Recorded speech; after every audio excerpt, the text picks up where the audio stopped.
outset of session, we kicked off with a bold housing agenda, requesting a $400 million investment in housing in our communities, both small and large. And we actually wrapped the session up very close to that full package. And we saw that commitment in the bills I'm signing today. And as Commissioner Hall said, we have a very big crowd today, which showcases the incredible importance of partnership in tackling these issues. And I'm pleased to see that it comes from different sectors and that our state housing crisis is going to require an all hands on deck approach, and that's exactly what we brought. From local to state government, from small organizations to large agencies, and all of the advocates here from our communities, both urban and rural, working together, and that's critically important. We also knew that no single solution was going to address the problem, and that's why I'm pleased to be signing a broad array of bills that will tackle a number of issues, from homelessness to stable rental housing to, of course, increased home ownership. And I think it's so important, while we're focusing on both long-term and short-term ways to relieve the pressures that Oregonians face with regards to housing, we're also working on what I call the middle strategy, and that means supply, supply, and of course more supply.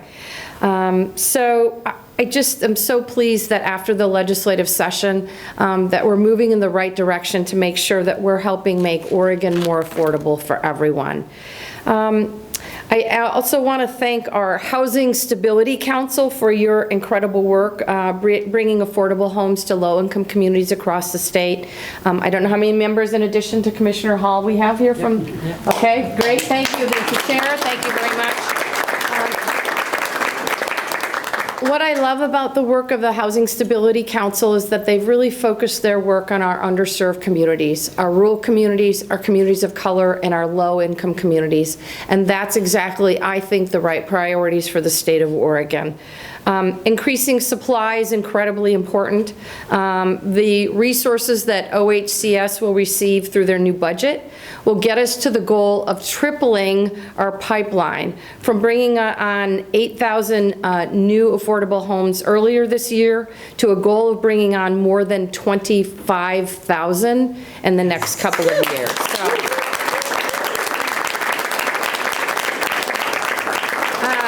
Finally, I just have to say it's also about implementation. And moving forward, we're certainly going to monitor the impact of these new strategies and obviously work to continue to strike a balance between protecting our vulnerable populations that have been negatively impacted by the housing shortage, while at the same time protecting the housing supply network that will help get us out of this situation. So.